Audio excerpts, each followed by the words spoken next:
नमस्ते, मैं प्रदीप धलेट। आज हम कबीरदास की कुछ साखियों का भावार्थ सहित वर्णन करेंगे। साखियों को पढ़ने से पहले आइए जानते हैं थोड़ा सा कबीरदास के जीवन के बारे में।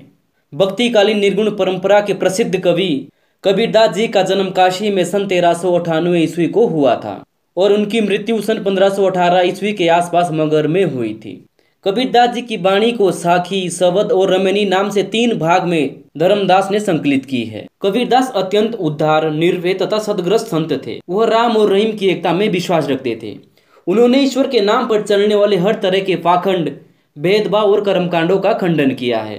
उन्होंने अपने काव्य में धार्मिक और सामाजिक भेदभाव से मुक्त मनुष्य की कल्पना की है। ईश्वर प्रेम, ज्ञान तथा वैराग्य, गुरु भक्ति, सत्संग और साधु महिमा के साथ आत्मबोध और आत्म जगत की अभिव्यक्ति उनके काव्य में हुई है। आज हम उनकी जो साखियां पढ़ने जा रहे हैं उसमें प्रेम का महत्व, संत के लक्षण, ज्ञान की महिमा, पाखंड का विरोध आदि देखने को मिलेगा। तो चलिए कबीरदास की साखियों का भावार्थ सहित वर्णन शुरू करते हैं। साखी का अर्थ होता है आंखों देखा या अनुभव के आधार पर। साखी को कबीरदास जी ने दोहा छंद में लिखा है। उनका पहला दोहा है, मान सरोवर सुवर जल, हंसा केली कराही, मुक्ता फल मुक्ता चुगे, अब उड़ी अनत न जाहिन। दोहे में आए कुछ अपरिचित शब्द देख लेते हैं। जैसे मान सरोवर। मान सरोवर एक झील है जो तिब्बत में स्थित है और यह झील हिंदू तथा बौद्धों का पवित्र तीर्थ स्थल है। सुभर अच्छी तरह से भरा हुआ। हंसा हंस। केली क्रीड़ा या खेल। मुक्ताफल मोती। अनत कहीं और। इस दोहे में कबीरदास जी ने ईश्वर भक्ति की महिमा का वर्णन किया है। जो यह मानसरोवर झील है यह हमेशा ही पानी से अच्छी तरह से भरी रहती है और इस झील में बहुत सारे हंस है, वो खेलते रहते हैं, क्रीड़ाएं करते रहते हैं। माना जाता है कि इस झील में मोती पाए जाते हैं और जो ये हंस है इस झील में मोतियों को ढूंढते रहते हैं और उड़ कर के कहीं अन्य जगह नहीं जाते हैं। कबीरदास जी ने अपने इस दोहे में हृदय की तुलना मानसरोवर झील से और हमारे हृदय में जो ईश्वर के प्रति भक्ति होती है उस भक्ति की तुलना कबीरदास जी ने मानसरोवर झील के जल से की है। और हमारे अंदर जो एक आत्मा होती है जिससे हमारा शरीर प्राणवान होता है, जिसकी वजह से हम जीवित कहे जाते हैं, उस आत्मा की तुलना इस झील में रहने वाले हंस से की है। कबीरदास जी कहते हैं कि जिस प्रकार से मानसरोवर झील जल से अच्छी तरह से भरी रहती है, उसके जल में कभी कोई कमी नहीं आती है, उसी प्रकार से हमारा हृदय भी भक्ति भाव से भरा रहता है। और जिस प्रकार से उस मानसरोवर झील में हंस क्रीड़ा करते रहते हैं, हंस उसमें खेलते रहते हैं, उसी प्रकार से जिस वक्त का हृदय भक्ति भाव से भरा रहता है उसकी आत्मा भी उसमें क्रीड़ा करती रहती है, उसमें खेलती रहती है, उस ईश्वर की भक्ति में डूबी रहती है। वो आनंद से भर उठती है और मुक्ति रूपी मोतियों को चुगती रहती है। उसकी आत्मा संसारिक विषय वासनाओं से दूर रहती है। ईश्वर की भक्ति में लीन भक्त के हृदय में कभी भी बुरे विचार नहीं आते हैं। वो हमेशा सबका भला सोचता है और सबकी अच्छाई के लिए कामनाएं करता है। आगे कवि लिखते हैं, प्रेमी ढूंढत में फिरूं, प्रेमी न मिले कोई, प्रेमी को प्रेमी मिले, सब विष अमृत होई। इस दोहे में कबीरदास जी ने स्पष्ट किया है कि यदि किसी ईश्वर भक्त को दूसरा ईश्वर भक्त मिल जाता है तो उनके सारे दुख सुख में बदल जाते हैं, उनकी सारी विषय वासनाएं समाप्त हो जाती है और मन प्रसन्नता से भर उठता है।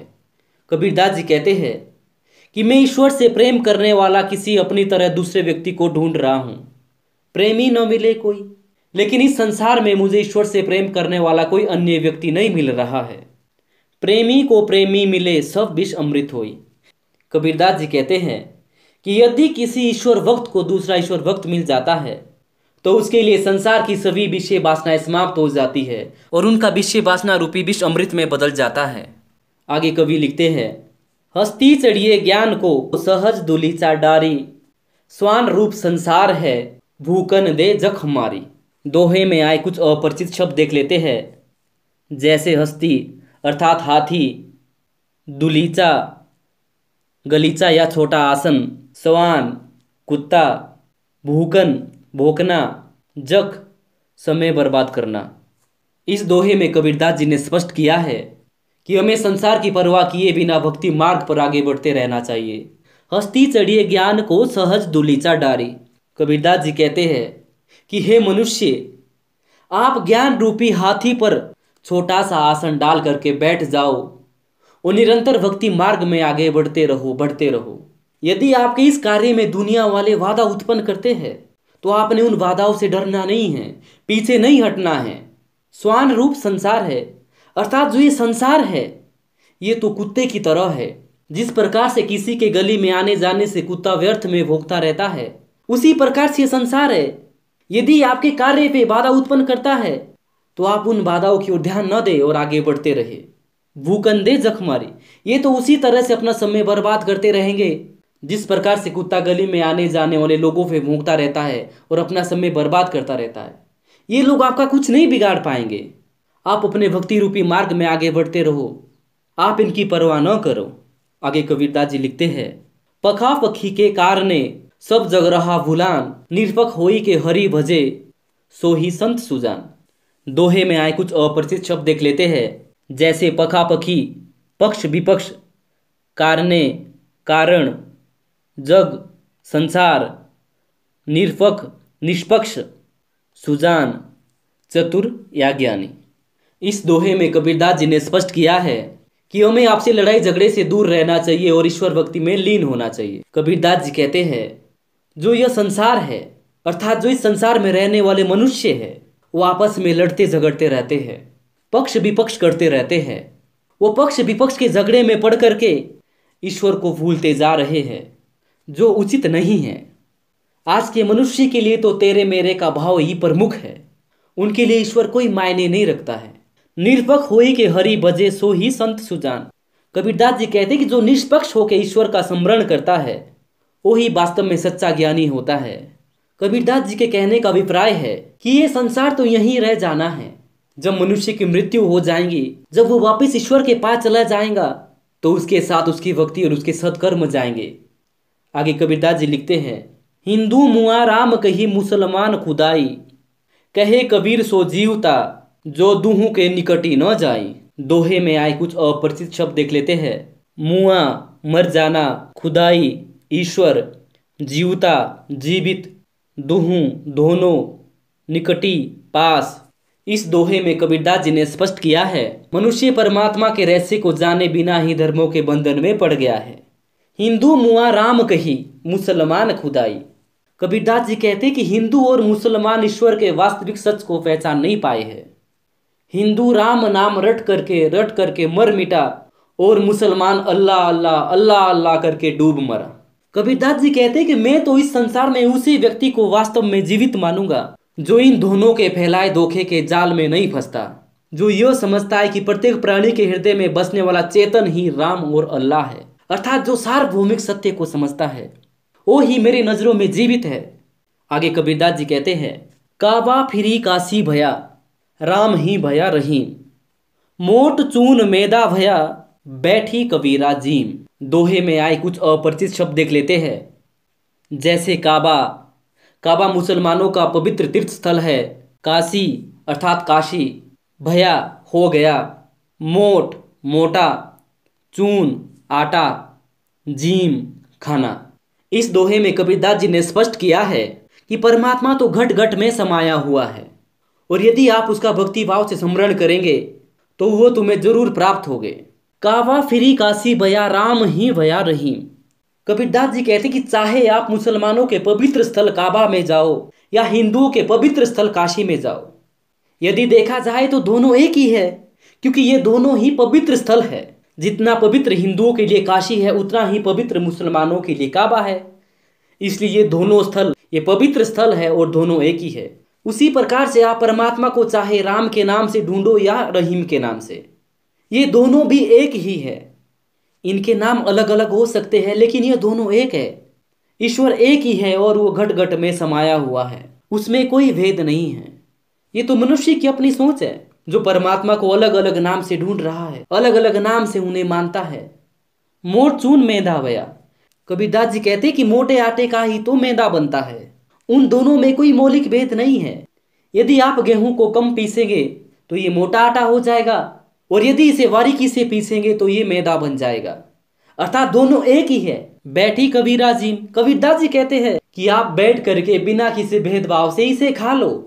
कहने का भाव यह है कि परमात्मा को चाहे आप कहीं भी ढूंढो, किसी भी नाम से ढूंढो, वास्तव में परमात्मा एक ही है। आगे कबीरदास जी लिखते हैं, ऊंचे कुल का जन्मिया जे करनी ऊंच न होई, सुबरन कलश सूरा बरा साधु निंदा सोई। दोहे में आए कुछ अपरिचित शब्द देख लेते हैं, जैसे जन्मिया जन्म लेना, करनी काम या कार्य, सुबरन सोना, कलश घड़ा, सूरा मंदिरा, निंदा बुराई करना। इस दोहे में कबीरदास जी ने सज्जन और दुर्जन व्यक्ति के बारे में बताया है। ऊंचे कुल का जन्मिया जे करनी ऊंच न होई। कबीरदास जी कहते कि ऊंचे कुल में जन्म लेने से कोई फायदा नहीं है यदि जन्म लेने वाले का काम ऊंचा नहीं है, जन्म लेने वाले का कार्य अच्छा नहीं है। यदि ऊंचे वंश में जन्म लेने वाला व्यक्ति बुरे कार्य करता है तो वो ऊंचा नहीं कहलाएगा, क्योंकि व्यक्ति की पहचान उसके जन्म से नहीं उसके कर्मों से होती है। सुबरन कलश सूरा बरा साधु निंदा सोई। कबीरदास जी उदाहरण देते हुए स्पष्ट करते हैं कि यदि सोने का घड़ा मदिरा से भरा रहता है तो जो सज्जन व्यक्ति होगा वो उस सोने के घड़े की निंदा करेगा। भले ही घड़ा सोने का है लेकिन उसका प्रयोग गलत कार्य के लिए हो रहा है, इसलिए जो सज्जन व्यक्ति होगा वो इसकी निंदा करेगा। कहने का भाव यह है कि ऊंचे कुल में जन्म लेने से ही कोई व्यक्ति महान नहीं बनता। महान बनने के लिए उसे महान कार्य करने पड़ते हैं, तब वो व्यक्ति महान बनता है। इसके साथ ही पाठ में लगे कबीरदास जी के 7 दोहे समाप्त हो जाते हैं। तो चलिए इन दोहों में आए अपरिचित शब्द को एक साथ देख लेते हैं। मानसरोवर एक झील का नाम जो तिब्बत में स्थित है। सुवर अच्छी तरह से भरा हुआ। हंस हंस नामक पक्षी। केली कीड़ा या खेल। मुक्ताफल मोती। उड़ी उड़ना। अनत कहीं और। विष विषय वासना। हस्ती हाथी। दुलीचा छोटा आसन। सवान कुत्ता। जख मारना समय बर्बाद करना। पखापखी पक्ष विपक्ष। कारणे कारण। जग संसार। निरपक्ष निष्पक्ष। सुजान ज्ञानी। मुआ मर गया। खुदाई परमात्मा। जीवता जीवित। दुहू दोनों। निकट पास। काबा मुसलमानों का पवित्र तीर्थ स्थल। काशी काशी हिंदुओं का पवित्र तीर्थ स्थल। भया हो गया। मोट मोटा।